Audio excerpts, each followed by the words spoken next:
Welcome back to another episode of Stationeers. Today we're going to be getting on with some main construction. I think I want to move this. Yeah, we're definitely going to move you. Yeah, you, I think, are going to go in here. And let me just move this over here for a second. And then we want to make sure that's facing us, otherwise that will be a bit problematic. Helps when I can see which direction things are going in. Yep, so that's the front side. That's the side we want.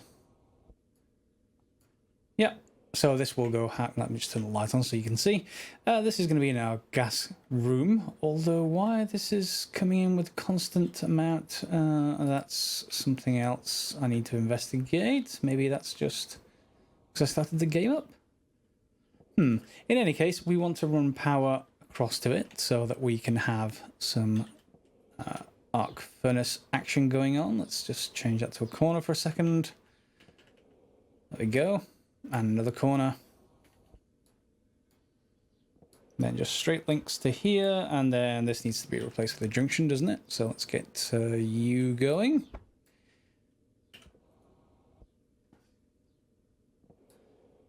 There we go. Alright, so we've now got an active vent next to this arc furnace, which we can just turn on and have that running constantly if we want to. However, at the moment, that's just venting to the atmosphere of Mars, so that's not terribly useful. So all we need to do, however, is replace the passive vent on the back with some kind of tank. I'm not sure if I already ripped the passive vent out. I did. Good.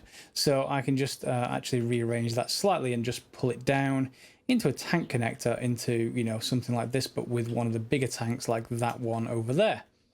And that will get us going there. I need some food. Yeah, we're going to need to eat soon. That's fine. I have turned hunger down, remember. I do believe that it's far too high by default, so I have turned it down. Between the episodes, I've also gone and made our first real room, as I was saying, main construction. There it is. So we've got a row of 5 steel blocks on this side, and all the floor as well. 5x5 internal, all steel blocks. And then 4 here with a gap in the middle. We'll come to the gap in the middle in a minute. These are all composite walls. Sorry, composite walls, I think it's called. But you scroll wheel to window, and then you put them in place. I've put them in place so that they're on the inside of that block. They're not on this one, just in case there's any issues with air tightness. And you put them down. You use a steel sheet to complete the frame, and then use a glass sheet to complete the window. And then that should provide us with a fairly compact but still airtight room, and more importantly, sun rises from that direction and sets in this direction. So yeah, we want as much light in there as possible. Why? Because today is Hydroponics Day, or at least the start of Hydroponics Day.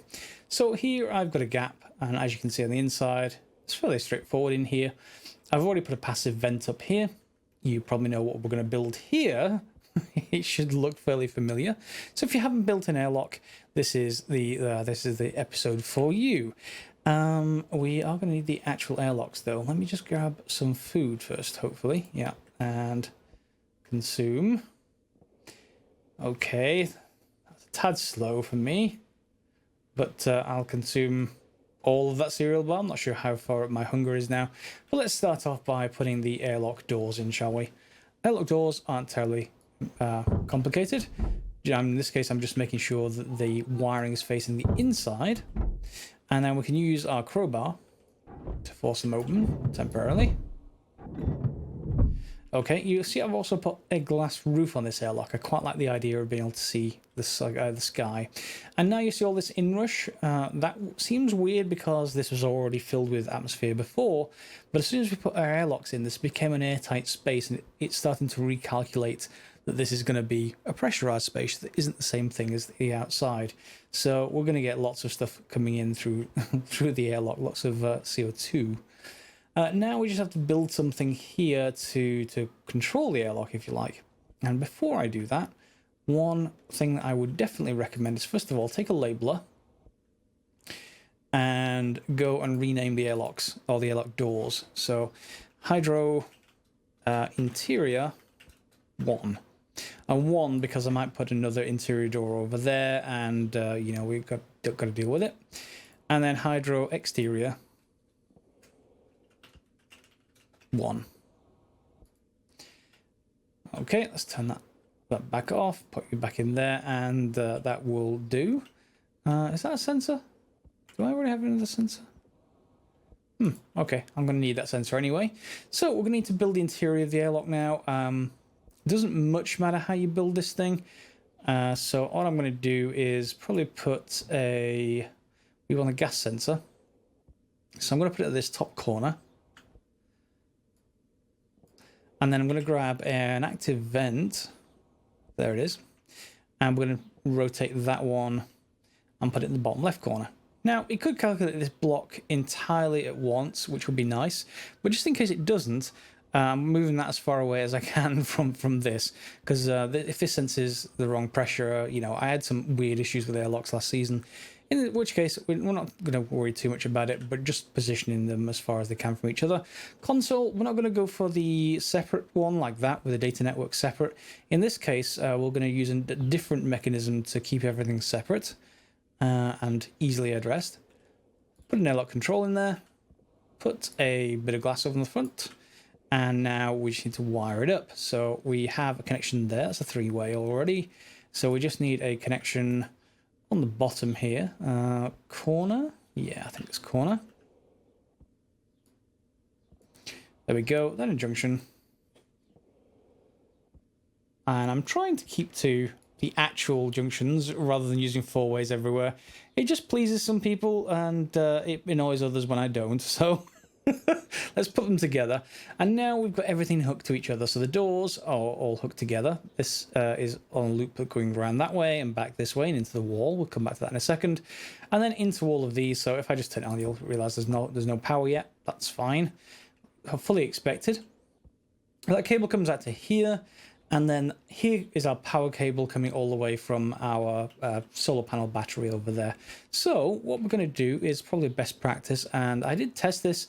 It had problems, so I decided to use this approach. And problems, what I mean is, if you've built an airlock... Let me just go and replace my battery. Yes, power low. What if you've probably had this issue yourself? If you build an airlock and then start reworking cabling, if that's connected to the airlock will just flicker and, you know, it won't be very nice. Like the doors will flicker whenever the power connection gets broken and replaced. So instead of having that problem, I need to put this battery back in here, don't I? Instead of having that problem, I'm going to instead just put a power controller out here. So we need to make sure that's facing the right way. It's facing that way. Good. And then we shall just put in some cable onto either side of it. Go into corner mode. There we go. That's that connected. Just grab a crowbar. You don't need to put a battery in here, but I tend to because it's an airlock. So the last thing you want it to fail is if your power goes off, your airlock also disables. You don't want to have to depressurize to get out. And you've probably heard the doors shutting. That is, well, sort of shutting, but powered up anyway. So we can now no longer need to use the crowbar to do it. And let's flip on the airlock. Error. Yep, as expected. Grab your data disk, put it in here. And now we should only be able to see and the doors, which we've renamed, the vent, the gas sensor, and the power control. We can't scroll up and down here anymore. I'm clicking and dragging, nothing's happening. So we can select the gas sensor, that's the only sensor. The vent, that's the only vent. And now, handily, we need to choose the exterior door first. So we've renamed it so that it's easy to find. Otherwise, that would just say like door, and you couldn't tell which one it was except by clicking like this and seeing one which lit up red first. Click that one, and that is everything. Everything's gone green. We can grab the data disk, pop that there. And now we have, I think, a functional airlock cycle to interior. It's not going to be able to do a full pressurize because there just isn't enough gas to work with. So we can just press cancel. It'll open to the interior. And now what's effectively going to happen whenever I go through this airlock, it's going to dump, you know, an atmosphere pressure, so 2 kPa, 1 block in volume into this room every time, just because that's the way that airlock will work. So when we fill this room, we're going to need some way of getting rid of a little bit of pressure every so often, because it will build up even when we don't want it to, every time we come in and out of this room. So we've got the active vent. The active vent will just push stuff into here. That's what's causing that to fill. And now we have essentially a big pressurized room to work with, at least initially. Now we need to decide, I think, what to do with it. We've got... let's go and sort out that other problem first. The arc furnace. We want to make sure that is... There we go. We're going to make sure that is hooked up to something back here. And we can do that fairly straightforwardly once I've figured out which tool it is. I always forget with these. Nope. There we go. And in fact, do I want to take off the frame as well? No, that'll do fine. Let's put it there. We need to put some sort of storage mechanism out here. So I'm going to have a look for a tank connector again. Let's flip on the hydraulic tools. So we want a tank connector again. And kit tank. Tank is quite a huge one if I remember rightly. Let's have a look at the... Yeah, 20 grams of steel. That'd be one of the huge tanks. I actually want one of these portable ones, ideally. So I want a tank connector instead. Portable tank. That's 20 iron. I have 54 iron. Good. And now everything's being cleaned up out here as well, which is quite good. I think what I'm going to do is move that battery charger onto... Well, I can't move it onto that wall. It's not a frame. I might move it onto here or something like that. You know, put the cable in that side. It's possible. Just keep everything clear on the floor out here more than anything else. Yep, put one portable tank. This is going to take a little while. And it's probably going to eject it over there somewhere because it's huge by comparison to the exit of this hydraulic pipe bender. Okay, 60%, 70%. And in case you're wondering how much material it takes to build a bay this size, think 200 steel. Oh, there we go. Let's just disable that. Here we go. Portable tank. And grab that. And you're going out back over here. Let's have a look how this thing's doing. Ooh, it's dead. 81 kPa. That's not great, to be honest. From one battery's worth. No problem replacing that, but 81 kPa is probably not great. Because if you have a look at how much we are using, I've used a couple of thousand kPa. So I will put it back just because it's one way to get oxygen. But of course the plants should give us more oxygen than that once they start growing. So that'll be good. And we do have a buffer tank over there. So we need a tank connector as well. Let's grab that. That should be in here. Tank connector. What do you take? Iron. Good. Hopefully that's not going to take too long, but it will shoot out again as normal. Whoop. There it goes. And that will be fine. I'm just going to need a surface out here, aren't I? So I'm just going to... Do I have any steel frames remaining? If not, we have a little bit of steel. This is all... 13 Gs of steel is all I have left from this whole thing. So I want... let's build a couple of steel frames at back. 3 maybe. And then some steel sheets, which will just complete. In fact, let's just... complete that now. That'll do. I only want one for the moment. There we go. Grab our welder. That's it. I just want something for this tank connector to sit on. And we want to make sure it's connected to the right place. Let's rotate it twice more. And there.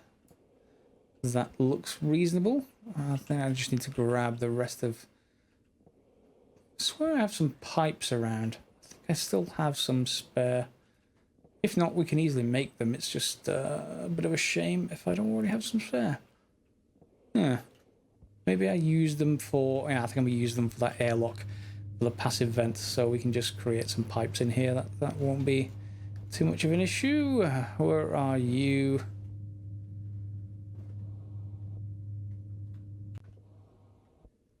Here we go. We can just put that in place now with 2 corners.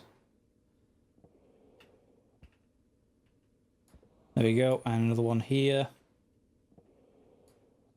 And a straight piece. That'll do that job. Made one too many, that's not a problem. Well, two too many, I guess. Let's grab you and pop you on here. Slightly. We've got... Whoa. Oh. Only problem with these is it would be nice if there was a way to control this more accurately than just sort of dropping it and then hoping things will be fine. There we go. All right, so there we go. We can just connect that down, bolt it down, and we have a tank. We can't see the thing there. Yep, portable pressure 1 kPa. That is fine. Doesn't matter if it gets some of the atmosphere in here. I just thought this can't go here. It has to go slightly different. I need to be able to access the output, don't I? So I need to access the input and the output. I can just rotate it and then I should be able to access the ports. Let's give that a go. There we go. So if I turn it sideways, whoops, I may have to also remove a cable for a second. There we go. Turn it sideways. The power's on the wrong side. That is terribly annoying. Alright, let's turn it the other way then. Yeah. So can I access... Yes, I can. I can access all the buttons just fine. And it will drop them here, which is, again, is just fine. We just need to connect the power up to the bottom again. So that is, again, not a problem. Like that. Yep.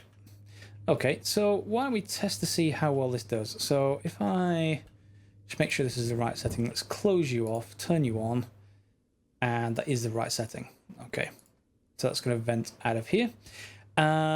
We can just grab some ores, and I think I may have... Do I still have some iron? I have some copper. That will do. And let's see if this works. All right, so shut the door, turn on the vent, and it's gone to vacuum in here. Good. Turn this on, grab our ores, and activate. Now, of course, if this is going to work, and hopefully this is releasing into this room, we'll see what's in that pipe otherwise. I do quite like the idea, unless that's pumping on the other side of that wall. Let's see, if I shut this off, what happens? Oh, it's hot. It's hot. Stand back. What I can then do is just feed in a duct into one side. Go away. Feed a duct into one side and then feed in output onto the other, and then this, with that on permanently, will just act as sort of a capture system. No need to worry about it too much. And as long as it doesn't jam, of course, and then we can deal with it manually just by opening the door. That shouldn't take too much longer. 33. That's the only downside until I put that ductwork in. It is going to be a little bit of an issue. In fact, let me just step outside and close the door quickly. Let's go and look at that tank behind the scenes. Hopefully this is not going to have any problems. That is 59 kPa, so that's looking like it's filling, but to what with? Let's grab our little tablet. So in the portable tank, we've got just basically what looks like regular atmosphere. Is that not working, or is that just because it's not very much? I'm going to keep an eye on it, and if it's not working, I'll put regular blocks around it. As you saw, when I turned off that active vent, it got very, very hot in there, so it really should be venting in there. So we'll have to keep an eye on it. But in the meantime, that will do as a gas capture system. If you see anything wrong with that, do feel free to leave a comment below. I will be testing it between the episodes just fine, and we can obviously see from outside once it's finished. Good, so we've got a hydroponics bay, we've got a gas capture bay. What's next? And a little bit of tidying later, and those who want nice cabling, look, everything's nicely cabled now. Look, I can actually do this. Yes. I'm almost irritated this goes back on itself a little bit, but if I put them straight up like this, and that is one way of doing it, it blocks all the buttons. So no, this is fine. This is how it's going to be. And I've got the data cable running on this side, so you know this is probably the best way I can route cable for now. We're going to want to then just head inside and see if we can just put a few bits and pieces down. I'm not going to worry too much about, you know, losing pressure for this thing, so it is perfectly fine for us to dig a hole through the wall. I am, however, going to want to... Do I have enough battery? I do. That's fine. I'm going to want to knock a hole through some of this kind of thing. I'm going to leave that centre space in case I decide to put another airlock in to the other side, just for future flexibility. And instead, we're going to put in a couple of... we want active vents? Yeah, I think we do want active vents here. So let's get them connected up for power purposes. So if I put one here, and that is fine, I put one on this side, again fine, and we'll have pipes coming out the top of them and going straight back into the wall. So that's going to be a corner. Like that, and the same thing over here. And then I'm going to also put in some passive vents, but only on the outside. So in the meantime, I'm going to want to put a wall heater here, I think. Yeah, let's just turn it to facing the bottom. And now we should be able to cable. So we can cable on this side, and we brought it in underneath the window. So that is going to be straightforward, I would imagine. Nothing terribly an issue here. I think I'll run it along the wall for now. Oops.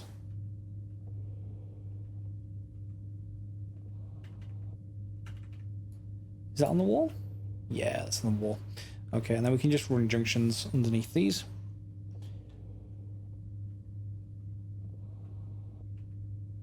Like that. And here. I'm not going to worry about not cabling across this thing because it's easy enough to reroute it when we actually need to.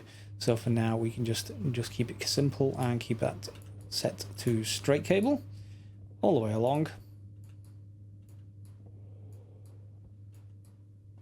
Okay, and that will do just fine. And of course, just keep things nice. Let's just set you back to a corner. And one at the other end to power everything up. Okay, so we should be able to now turn you on, and you will work just fine, but of course we don't have much pressure in here. So let's, I may need to cut the hole through that wall for a second, but let's just deconstruct you. And probably all of them, in fact. Just that one will do fine there for a second. I just need some reference points for where we're putting the cable. I can step through the cable, so I don't need to deconstruct. Then we can just put some kind of passive vent on the back. Let's just get a corner in place. So it's going to be 3, and then we'll just do the same sort of inverse system here of just having it down like that. And if I know what that is, then I can put one on this side. And we have to kind of hook them up, but that's not as big an issue. Let's just take that one out as well. And where have I put the rest of those? Must be on the inside. Let's just connect you back up by straight blocks. There we go. And that should be it for pipes. Then we just need, whoops, let's grab my cable coil so I don't have that out of the way. We need our interior done again, so let's grab that. And then I think we can just, yeah, let's just weld things up.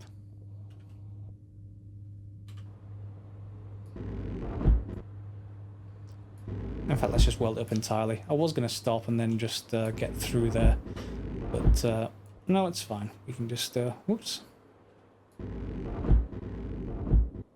Yeah, and we're back to being a closed space again. You can tell with the audio. I did turn that off. I did. Good. And then we just need to pop outside and fit our passive vents. Now, if this isn't enough power or enough sort of throughput, I should say, we can always put in volume pumps or parallel active vents, or, you know, we can even have both of these being an input. And then only when it goes too high will one of them go an output. That requires more complex electronics though, so not something I'll get started with early game, because early game we're more concentrating on how to solve the hunger problem among others. And then we have some way of pressurizing this and heating it. Cooling it's going to be a different issue. We may have to deal with that next episode. We may not have time this one, so let's just get inside. And let's see if we can pressurize this. Oops, shouldn't be able to do that. Okay, so we will want electronics on one of these, probably here, and we'll control this, maybe even with a separate subnetwork, just to say, if when the pressure gets too high, just basically depressurize a little bit. But let's is that pulling in? Pushing in? Looks to be. If I do that, should it reverse? Yeah, it's depressurizing us. So we want it blue for internal, and we can turn them both on. And this should start pressurizing us, and we can also turn on this heater. We may need more than one heater, so you know, there's no reason why we can't put a heater over here or, you know, or around all over the place, even on the floors, I guess. There's no reason why not to.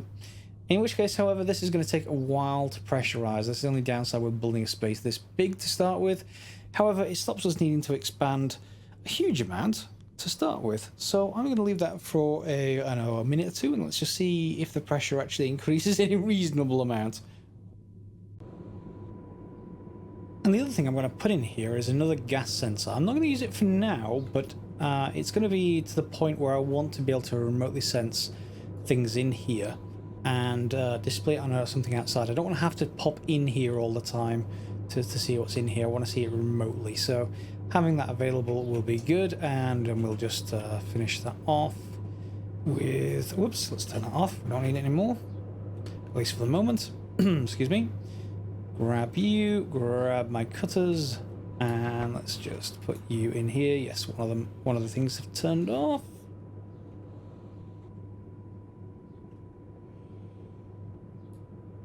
There we go. Alright, that's nicely available. And you can see now the pressures are up to 7 kPa. It's only been going a couple of minutes, so it's not terribly slow, but it is quite slow.